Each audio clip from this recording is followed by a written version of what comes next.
এখন থেকে আপনার প্রিয় সিরিয়ালগুলো ফ্রিতে দেখুন এক্সক্লুসিভলি শুধুমাত্র সান নেক্সটে। এখনই অ্যাপ ডাউনলোড করুন। এনে মা, আয় মঙ্গলা, আয় আয়, এনে মা প্রসাদ।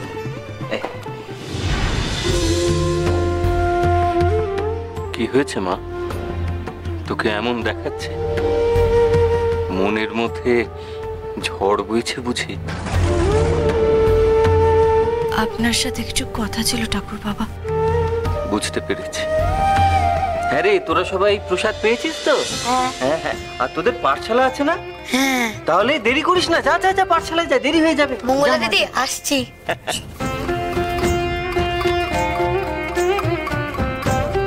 আয়, এখানে বসবি। আয়,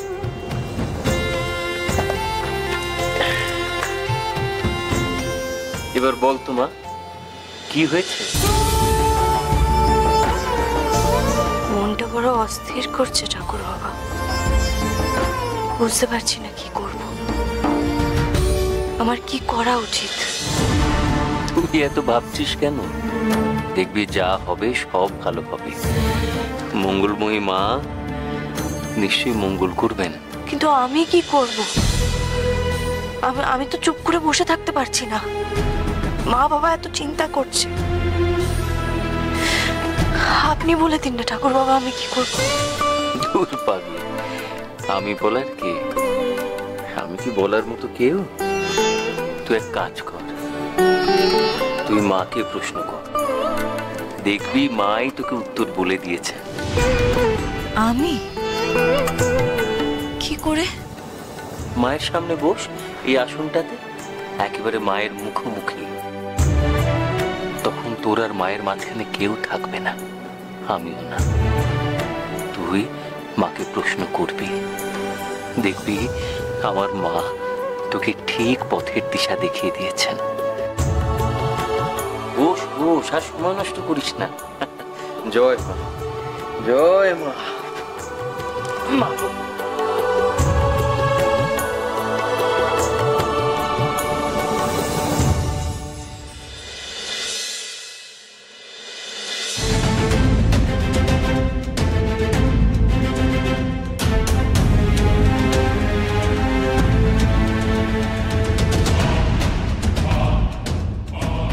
প্রণাম বাবা ঠাকুর।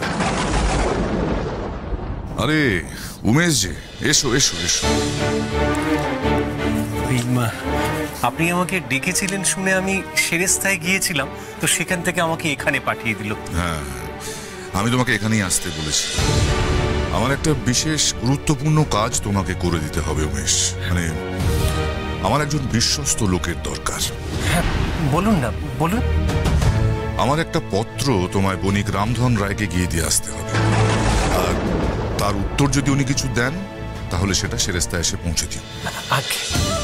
আসলে হয়েছে কি, আমার যে পত্রবাহক সে হঠাৎ অসুস্থ হয়ে পড়েছে, তাই তোমাকেই এই কাজটা করে দিতে হবে। নিশ্চয়ই নিশ্চয়ই। বেশ, তুমি তাহলে একটু অপেক্ষা করো, আমি পত্রটা নিয়ে আসছি, যদিও লেখাই রয়েছে। পত্র পাঠাবার জন্য উনি আমার কথা ভাবলেন? ওনার কাছে আর অন্য কোনো বিশ্বস্ত লোক নেই? এই নাও বেশ, পত্রটা কিন্তু খুবই গুরুত্বপূর্ণ, সাবধানে দিও।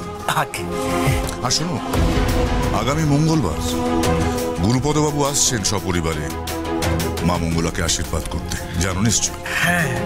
বেশ, তোমাদের বাড়িতে কোনো আয়োজন করতে হবে না, মধু পুরোহিতকে বলো শুভ অনুষ্ঠান মন্দিরেই হবে। বলছিলাম বাবা ঠাকুর, আশীর্বাদের সময় আপনি থাকবেন তো? ইচ্ছে তো ছিল উমেশ, কিন্তু মনে হয় হবে না। আমার বাড়িতেও একটা গুরুত্বপূর্ণ কাজ আছে। যাই হোক, তুমি আপাতত পত্রটা দিয়ে এসো। আগে বাবা ঠাকুর।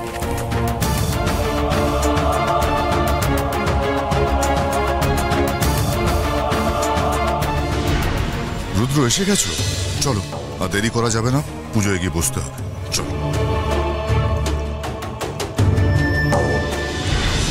আমাকে পথ দেখাও মা, আমি এত ভেবেও কোনো দিশা খুঁজে পাচ্ছি না। আমার জীবন কোন খাতে কিভাবে বইবে, আমি কি করব, আমি কিচ্ছু বুঝতে পারছি না মা। তার উপরে ছোট ঠাকুর যা যা করলো, তারপর তো আমার কাছে সবকিছু আরো বেশি গুলিয়ে গেল। মন বড় অশান্ত হয়ে আছে মা, বড় অশান্ত হয়ে আছে। তুমি বলে দাও না আমি কি করব?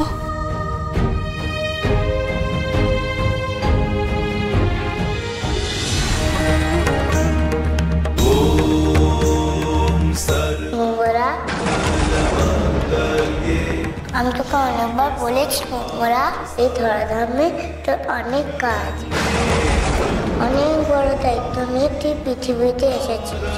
তুই কি করবি, তুই কি করবি না সব আগে থেকে ঠিক করা আছে। তুই যা হবে তোর ভালোর জন্যই হবে, চিন্তা করিস না, বিশ্বাস রাখ। তাই তো রেখেছি মা। তুই দেখতে চাস আগামী দিনের গতি তোর কোন দিকে যাবে, কি তোর ভবিতব্য দেখতে হবে।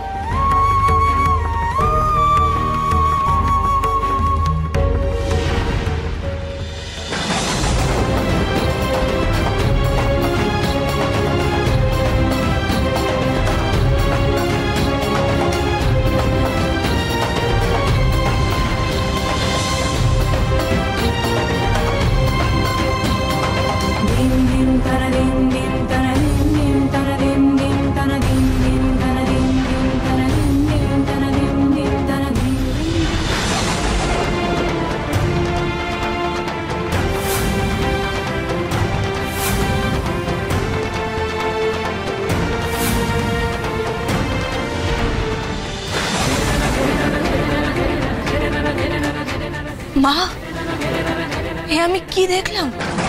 এমন দৃশ্য তুমি আমাকে কেন দেখালে মা? আমি তোকে বলেছি না এই তোর ভবিতব্য, যা হবে তোর ভালোর জন্যই হবে। তুই শুধু সময়ের সাথে গা ভাসিয়ে দে, নিজে থেকে কিচ্ছু করবি না, যা ঘটার তা ঘুরবে। পৃথিবীর বিধান কেউ লঙ্ঘন করতে পারবে না।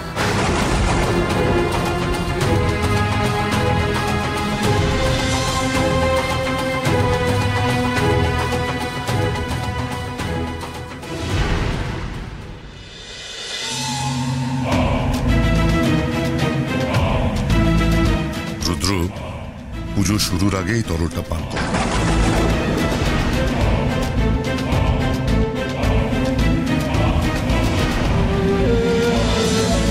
এতে তোমার মন শান্ত এবং পবিত্র হবে। স্থির মনে তুমি পুজো করতে পারবে আর ঈশ্বরের আশীর্বাদ লাভ করবে।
রুদ্র, এবার তুমি দেবতার কাছে তোমার যা যা প্রশ্ন আছে জিজ্ঞেস করে নাও। জেনে নাও কি কি তোমার কর্তব্য, কি ঘটতে চলেছে তোমার জীবনে।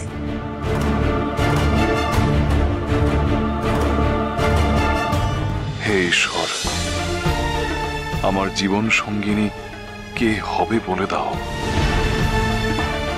আমি চাই মঙ্গলাকেই বিয়ে করতে, আর কাউকে নয়। তবু আমি আমার বাবার কথায় জানতে চাইছি, কে হবে আমার জীবন সঙ্গিনী।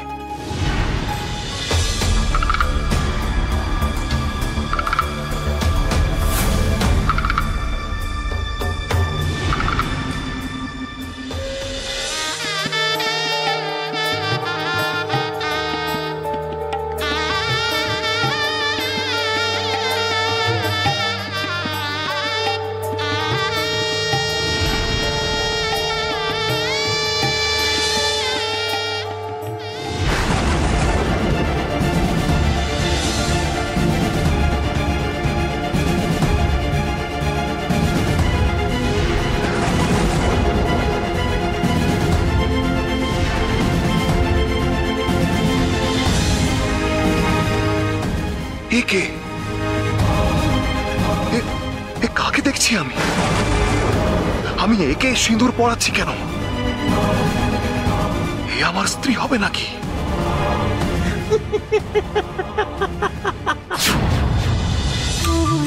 দে মা, ওনাকে দে।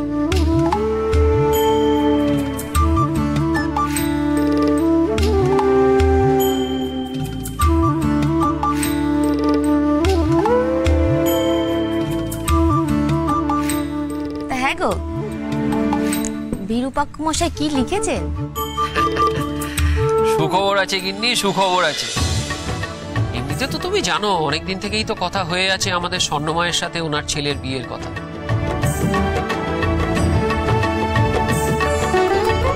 হ্যাঁ, সে তো জানি। উনি চিঠিতে লিখেছেন যে ওনারা আর দেরি করতে চান না, ওনারা যত শীঘ্র সম্ভব আমাদের স্বর্ণমাকে ওনাদের বাড়ির বউ করে নিয়ে যেতে চান।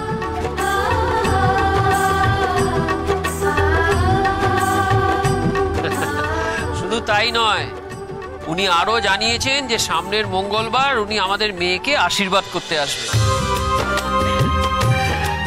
আপনি মিষ্টি খান, আমি ততক্ষণ একটা উত্তর লিখে দিই। আচ্ছা। এমন একটা প্রস্তাব অরাজি হওয়ার তো কোনো কারণই নেই, তাই না? এমনিতেই চণ্ডীপুরে বাবা ঠাকুরের কথাই শেষ কথা, উনি এত বড় ক্ষমতাবান, আর সেই বাড়ির বউ হবে আমার একমাত্র মেয়ে। এ তোর পরম সৌভাগ্যের ব্যাপার। আচ্ছা, আপনি তো চণ্ডীপুরের মানুষ, আপনি বলুন না বিরূপাক্ষ মশাইয়ের ছেলে পাত্র হিসেবে কেমন? খুব ভালো ছেলে, খুব ভালো ছেলে। আপনার মেয়ের সঙ্গে ছোট ঠাকুরকে খুব ভালো মানাবে। আপনাদের কত বড় সৌভাগ্য বলুন তো, ছোট ঠাকুরের মতো একজন মানুষকে আপনারা জামাতা হিসেবে পাচ্ছেন। আসলে হীরের টুকরো জামাই পাওয়া এ তো সকলের ভাগ্যের ব্যাপার। খুব ভালো মানাবে, খুব ভালো ছেলে আমাদের ছোট ঠাকুর, জানেন?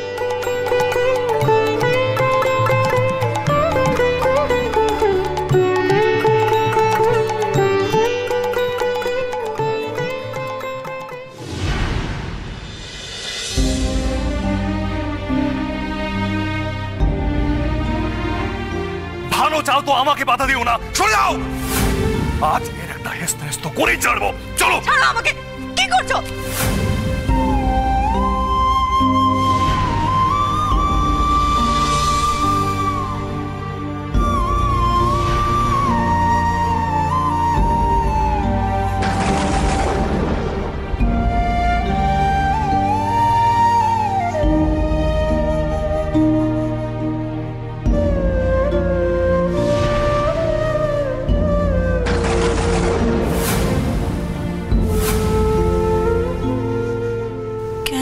দেখছি আমি, তাহলে কি এই আমার ভবিতব্য? ওম ধ্যায় নিত্যং রজতগিরিনিভং চারুচন্দ্রবতংসং।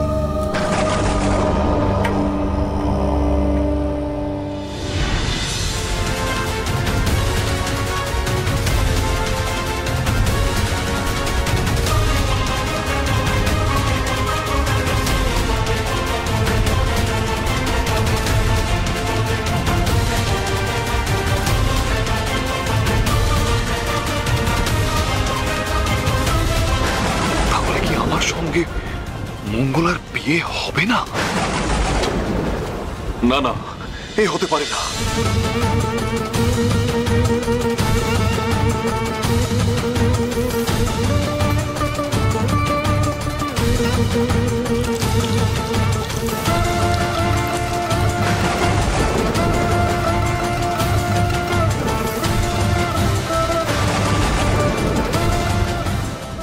কি করলে তুমি? না না, এ হতে পারে না, কিছুতেই না।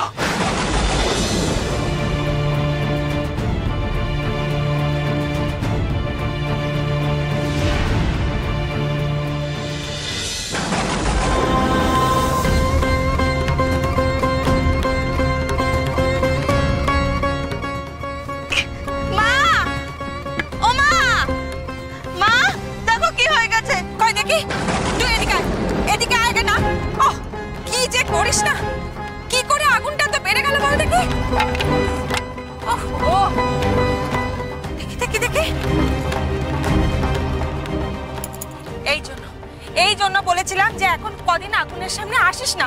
দুদিন বাদে বিয়ে, একটা অঘটন ঘটলে কি হতো বলো দেখি। হ্যাঁ, কি এত চিন্তা করছিলি? হ্যাঁ, ওইসব কথা, ওই মন্দিরের কথা চিন্তা করছিলি তো? না না, সেসব কিছু না, একটু অন্যমনস্ক হয়ে গেছিলাম।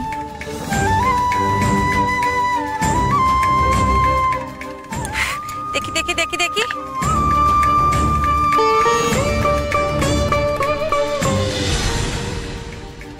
এ বাবা, ভাতটা পুরো কালো হয়ে গেছে রে। মা তুমি সরো, আমি বরং আবার ভাত বসিয়ে দিচ্ছি। এতটা ভাত নষ্ট করলাম আমি, অন্ন নষ্ট করাও তো পাপ। থাক, তোকে আর ভাত বসাতে হবে না। তুই এক কাজ কর দেখি, তুই যা, তুই গিয়ে বাচ্চাদের সাথে একটু গল্প করে আয়, তাহলে মনটা ভালো লাগবে। আর শোন, আসার সময় গয়লার বাড়ি হয়ে আসবি, দুধ বলা আছে, একটু নিয়ে আসবি, কেমন? ঠিক আছে।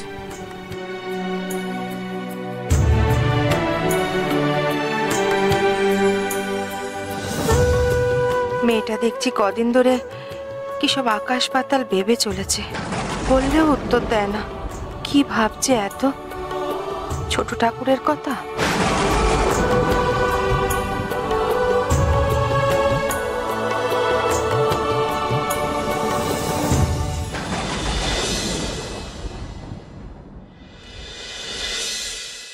রুদ্র, রুদ্র দাঁড়াও! তুমি কেন এমন করছো? তুমি, তোমার যা ললাট লিখন তাই হবে, যতই তুমি উন্মত্তের মতো আচরণ করো না কেন। তোমার ভাগ্যলিপি তুমি বদলাতে পারবে না। তুমি যা দেখেছো, যা অনুভব করেছো, সেটাই ঘটবে। সেটাই ঘটবে না বাবা, সেটা ঘটবে না। আমি আমার ভাগ্যলিপি বদলে দেব।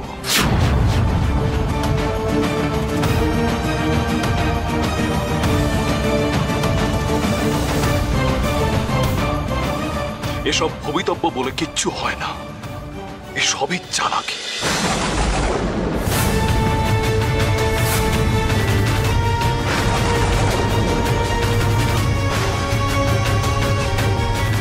আমার সঙ্গে কার সাজি হচ্ছে সব জানি, সব বুঝতে পেরেছি। সব গভীর চক্রান্ত।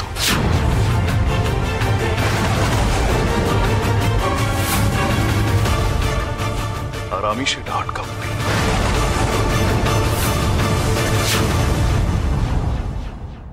দাঁড়াও রুদ্র, পুজো অসম্পূর্ণ রেখে এইভাবে তুমি যেতে পারো না।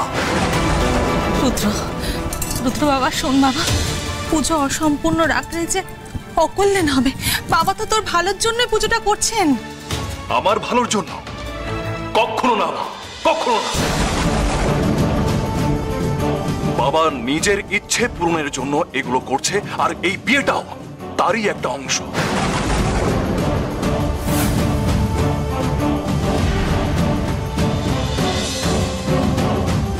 কি বলতে চাইছো কি তুমি? কেন তুমি জানো না বাবা তুমি কি করেছো? তুমি কি ভেবেছিলে আমি ধরতে পারবো না? শোনো বাবা, আমি জানি তুমি অন্য একটা মেয়ের সঙ্গে আমার বিয়ে দেবার কুমতলব করছো,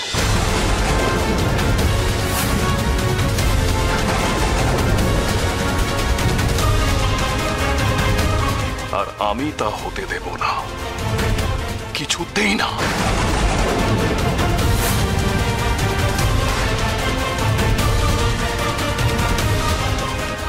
আমি আমার পছন্দ মতো পাত্রীকেই বিয়ে করব বাবা।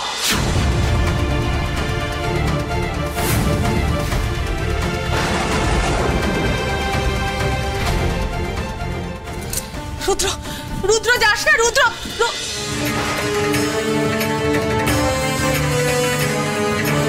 কি হবে এখন? ছেড়ে যে বেরিয়ে গেল। তুমি বুঝতে পারছো বিরূপাক্ষ, ও কিন্তু তোমাকে শেষ করবে বলে এসেছে। তোমার ছেলেকে দিয়ে শুরু। আপনি কিছু বলছেন না কেন? ছেলেকে ফেরানোর ব্যবস্থা করুন। ওকে ওর নিয়তি টেনে নিয়ে গেছে শিবানী। আমার আর কি করার আছে এখানে? তবে ও ফিরবে, ফিরতে ওকে হবেই। এই বাড়ির মাথায় আমি কালো মেঘের ছায়া দেখতে পাচ্ছি।